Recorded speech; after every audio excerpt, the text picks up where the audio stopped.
आज की सभा के अध्यक्ष मोदी जी, कॉलेज के प्राचार्य, संचालिका, विभाग के अध्यक्ष ऋषि और प्रसिद्ध गायिका डॉक्टर आरती सिंह जी, सभागार में बैठी हुई विद्वान पुरुषों, और मेरा ख्याल है कि इस कॉलेज के बहुत सारे छात्र और छात्राएं और भाषा प्रेमी और साहित्य प्रेमी भी इतनी बड़ी तादाद में मौजूद है। इसलिए इन सारी चीज़ों को ध्यान में रखते हुए, क्योंकि रेडियो में वर्षों तक काम किया हूँ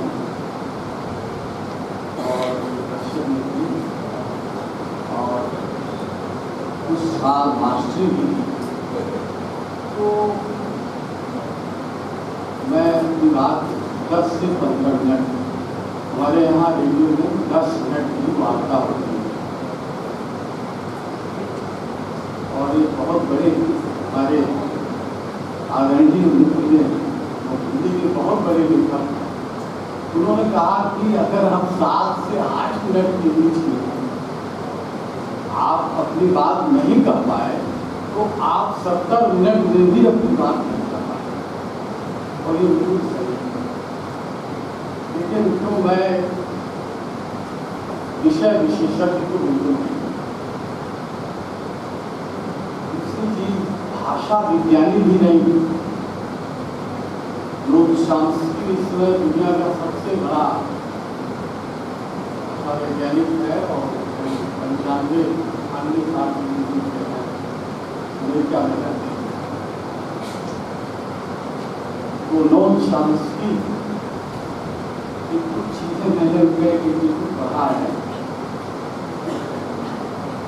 तो भाषा विज्ञान और इस देश में जहाँ भाषाएं ही भाषाएं हैं, इतनी सारी भाषाएं हैं, इतनी दुनिया है, जितनी नदियाँ हैं, जितने नद और नाले हैं,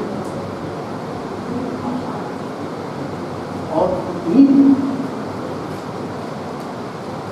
ये दुर्भाग्यपूर्ण है कि हम लोग न नदियों की चिंता करते हैं और न भाषा, और बोलने की बात ये मेरे लिए शुक्र है कि आज मैं शिक्षा के सवाल पर,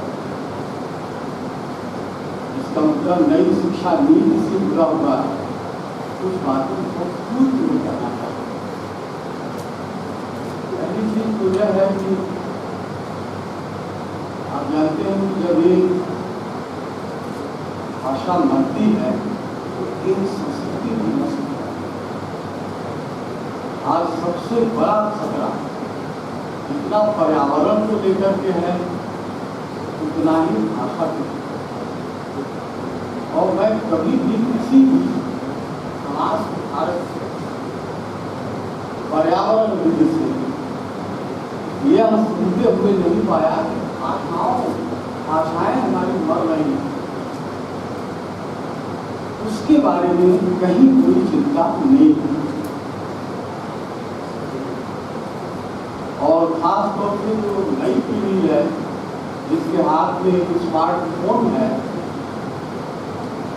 और वो निरर्थक शब्द बोलने वाली मशीन की तरह हर आदमी की बात करते हैं, तो क्या लिखा जा रहा है, क्या बोला जा रहा है, इसका कोई मतलब रह नहीं गया। ऐसे परिदृश्य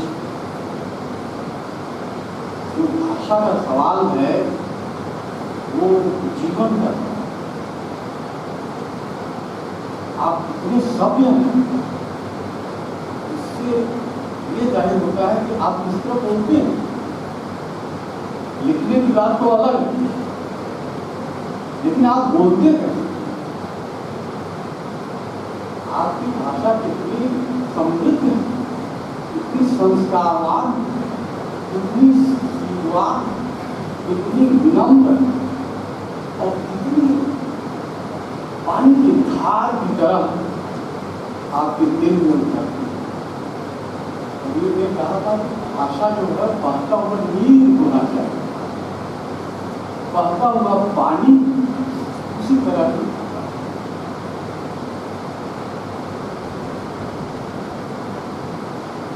भाषा के संकट की जब चर्चा होती है तो आप देखिए कि इस देश में और हमारे समाज में भाषा का निर्माता कौन होता है, भाषा का निर्माण करता कौन है? साधारण समाज के लोग जो जिंदगी के जद्दोजहद में रोज गुजरते हैं वो भाषा का निर्माण है। सम समाज से जुड़े हुए जो लोग हैं वो भाषा का निर्माण है और वही उनकी मांग है। भाषा का निर्माण हम नहीं करते, विद्वान भी नहीं करते, माफ करिए। भाषा का निर्माण हमेशा साधारण जनता, साधारण लोग बोलचाल से भाषा ये हम लोग को हम है। भाषा का निर्माण जो है पढ़े लिखे लोग, पढ़े लिखे लोग उसको संस्कार देते हैं, उस अनुभव को तत्सम बनाते हैं। लेकिन जो तत्व वो तो साधारण समाज है और वो गहरे संकट के एक को बाजार में हमारी भाषा को बाजार में बना दिया। वर्षों पहले क्योंकि विजय देव नारायण शाही बहुत बड़े असाधारण विद्वान के 100 साल पूरे हुए तो कई लेक्चर्स मैंने किए और बड़े आत्मीय समझ के इलाहाबाद यूनिवर्सिटी में अंग्रेजी के प्रोफेसर थे और अंग्रेजी हटाओ आंदोलन में सबसे आगे थे।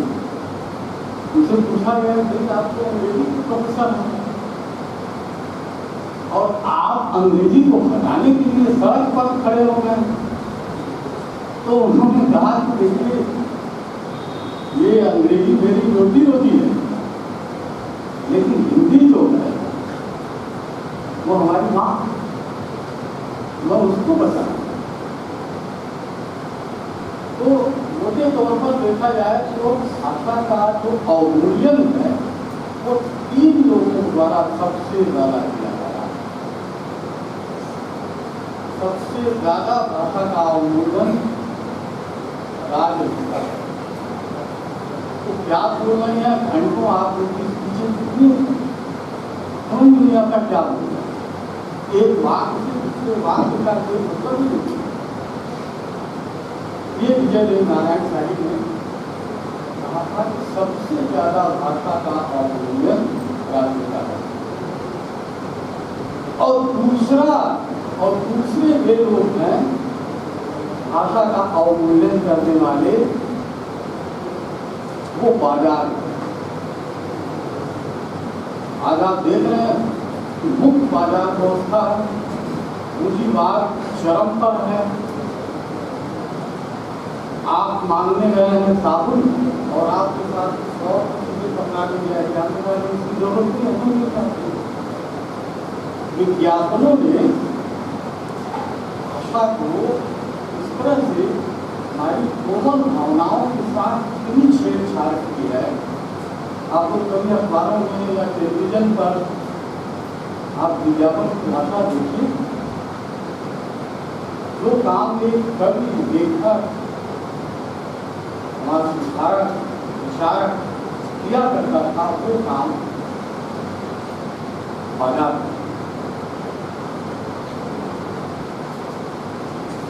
और तीसरा जो आज ये जो स्मार्टफोन आ गया, जिसको मैं अकेलेपन का राक्षस कहा करता था, ये अकेलेपन का राक्षस आपके एकांत के बीच जो है ये आपको जुड़े नहीं।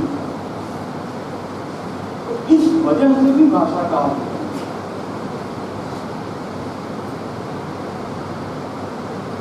ये 3 ऐसे लोग बात है तो भाषा का इसलिए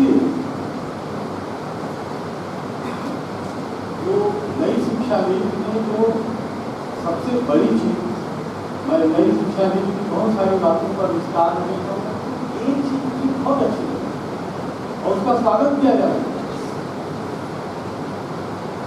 और वो है मातृभाषा।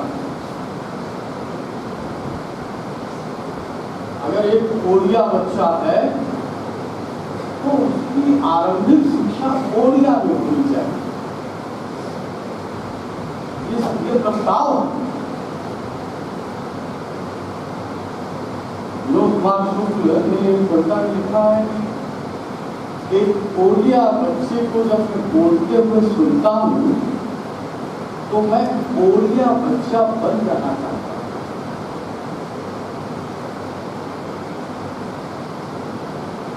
आप किसी छोटे बच्चे को बंगला, तमिल, मलयालम, कन्नड़, असमिया बोलते हुए आप सुनिए, आपको समझ नहीं आता है लेकिन कितना अच्छा लगता है।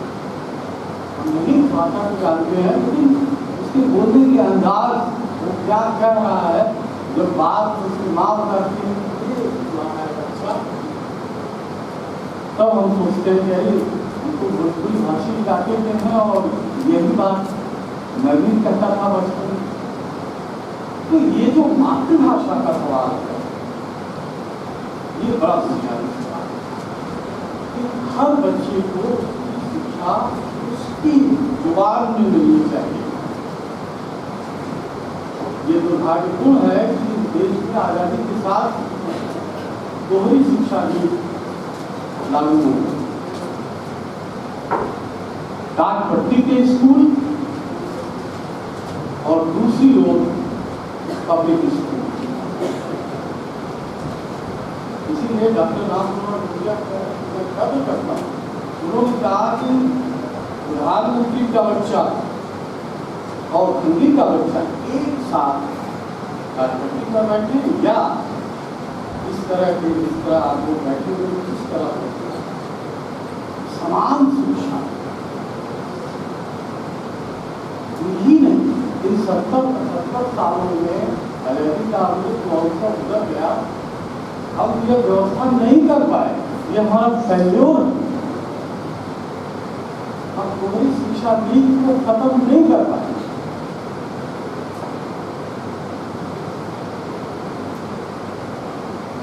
अब प्राथमिक शिक्षा में मातृभाषा को कैसे लागू किया जाए, नई शिक्षा नीति ने प्रस्ताव तो दे दिया, लेकिन इसे लागू कैसे किया जाए ये बड़ा ही दूसरा सवाल। खासतौर से शहरों में बहुत सारे बच्चे, जैसे कोई कोरिया समाज का है बच्चा, यहाँ आ गया उसके माता पिता तो वो ओडिया में पढ़ना चाहता है, ओडिया जानना वाला शिक्षक तो कैसे वो पढ़ेगा? तो विद्वान का मैं देख पढ़ रहा था, व्यवहारिक लेकिन मेरा ये कहना है कि जिस परिवेश शहर में अगर आप मातृभाषा की व्यवस्था नहीं कर पा रहे हैं, लेकिन गांव में जितने प्राथमिक विद्यालय खुले हुए हैं वहाँ मातृभाषा आप क्यों नहीं पढ़ाते? प्राइमरी स्कूलों में आप भोजपुरी को शामिल क्यों नहीं करते? आप सीधे विश्वविद्यालय में एमए की कक्षाएं शुरू कर देते हैं, बीए की कक्षाएं शुरू कर दे रहे हैं, अध्यापक को भोजपुरी बोलने नहीं आता और जब विद्यार्थी बोल पाते हैं। दिल्ली में जब मैं कार्यरत था तो विद्या निवास विश्व मॉरिशस से लौटे थे और दूरदर्शन के डायरेक्टर ने मुझे फोन किया कि मेरी जरा बचा लीजिए। हमें क्या क्या प्रॉब्लम है? तो उन्होंने कहा कि भाई भोजपुरी में जरूर रिकॉर्ड होना है और यहाँ कोई भोजपुरी में बात करने वाला नहीं। मैं क्लास का बताया कि मैं सीधर भोजपुरी इलाके का हूँ और एक घंटे का मुझे करना था और आपको बता रहा हूँ कि विद्या निवास जी को धारा प्रवाह संस्कृत का ये भोजपुरी बोल रहे हैं, धारा प्रवाह। हम आप ऐसी भोजपुरी नहीं बोल पाए जैसी भोजपुरी को बोल पाए और मैं लिख करके या रूप करके तो सवाल कर रहा है तो पंडित जी को मैं जानता हूँ और सवाल को, उनके साहित्य के सवाल को मुझे पूछना था, लेकिन मुझे मुश्किल हो रही। आप जो है मातृभाषा को कैसे विद्यालयों में पढ़ाएंगे जब अपने घर में आप जो है बच्चों को भोजपुरी में बात करने से मना करेंगे, खड़ी बोली में बात करने से मना करते हैं। माँ डांटती है, तुम पब्लिक स्कूल में पढ़ते हो और घर पे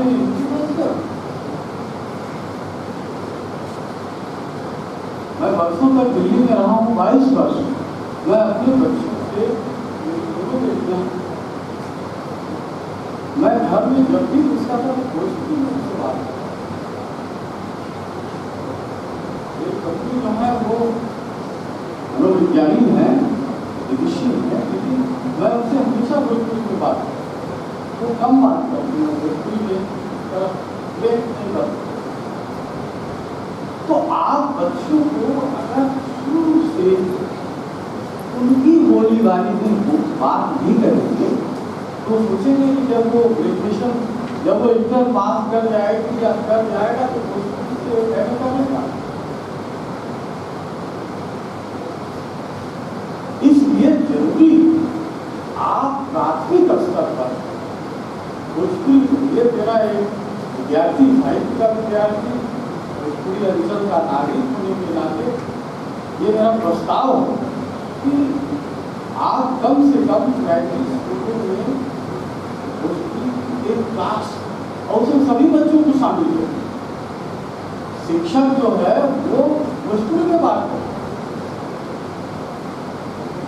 और भोजपुरी में ही बच्चों से वार्तालाप। देखिए बच्चे जितना गाँव के बच्चों से अगर आप भोजपुरी में बात करते हैं तो कैसे वो निकट आया, आप हमेशा दूरी बनाए रखते हैं। शहर से आप गए और छोटे से बच्चे से आप खड़ी बोली में बात करते हैं, आप भोजपुरी में बात करिए, देखिए वो आपके पास आता है, उसको चॉकलेट दीजिए या न दीजिए, लेकिन भोजपुरी में बात। तो मातृभाषा के सवाल को हल करने के और इसको कार्य रूप में परिणत करने के लिए जरूरी है कि हम जितनी भी भारत की जितनी भी भाषाएं हैं और जितनी भी बोलियां और ग्रामीण परिवेश को अनिवार्य रूप से मातृभाषा को अगर आपको शिक्षा देनी है तो आपको ये जरूरी होगा कि आप वहाँ उस तरह के शिक्षक जो आप सीधे MA और डॉक्टरेट आदि करा करके भोजपुरी में आप भोजपुरी का विकास नहीं कर पाएंगे, उड़िया का विकास कर पाएंगे, किसी भी भाषा का विकास, क्योंकि सब भाषाओं के ऊपर राजधानी जो बैठी हुई है अंग्रेजी, वो जो है जीना दुश्वार है।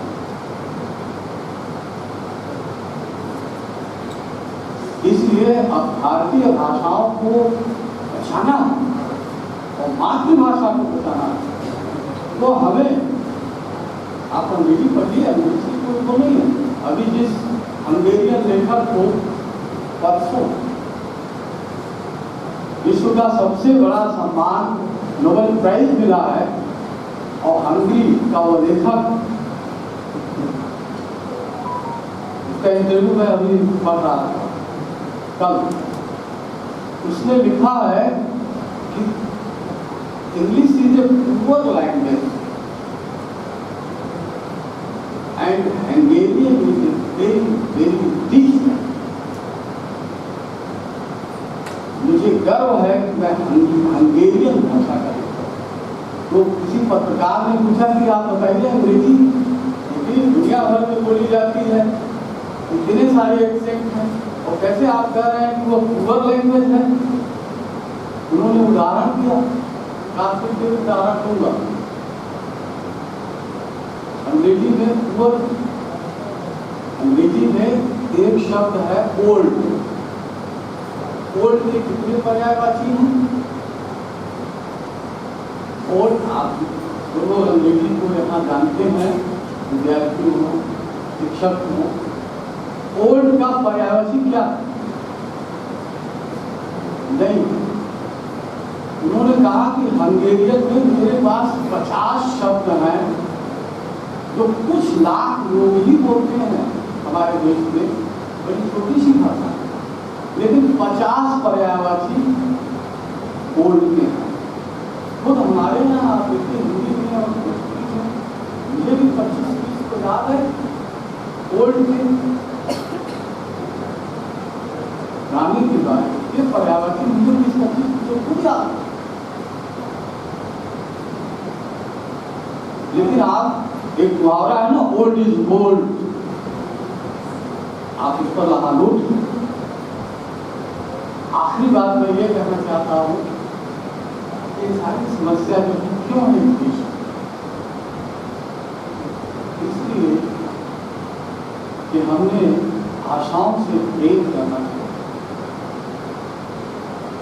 हमारा अपनी जुबान से, अपनी भाषा से कोई भी बात करेगा, बात की कल से साथ कह रहा हूँ कि हमें अपनी भाषाओं से जरा भी प्रेम नहीं करना। मेरे कुछ झगड़े हो जाते, अब मैं छोड़ जाऊँ, इसका भी निमंत्रण मेरे पास शादी विवाह अंग्रेजी में आता है, मैं उस आयोजन नहीं करता। शादी वाले समारोह में या किसी का बर्थडे है या कुछ नहीं, क्या है आपका, आप उनकी बेटी की शादी कर रहे हैं, बेटे की शादी कर रहे हैं और बाहर अंग्रेजी में आप हिंदी में उनको छपवाइए, भोजपुरी में छपवाइए। गोरखपुर तो भोजपुरी का घर है भाई, कोई प्लेट ही नहीं है कि क्यों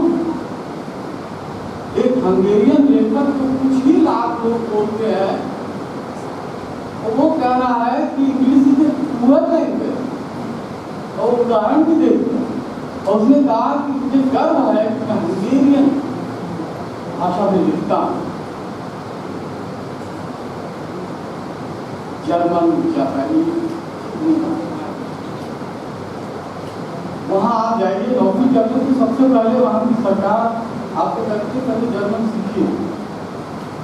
जापान में जाइए तो आपको पहले जापानी सीखनी पड़ेगी। हमारे यहाँ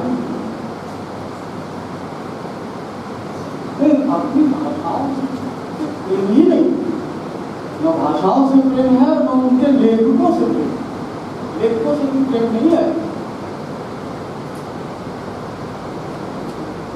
आज विनोद कुमार सूद को कितने लोग जानते हैं, जो 92 साल 94 साल के हो रहे हैं,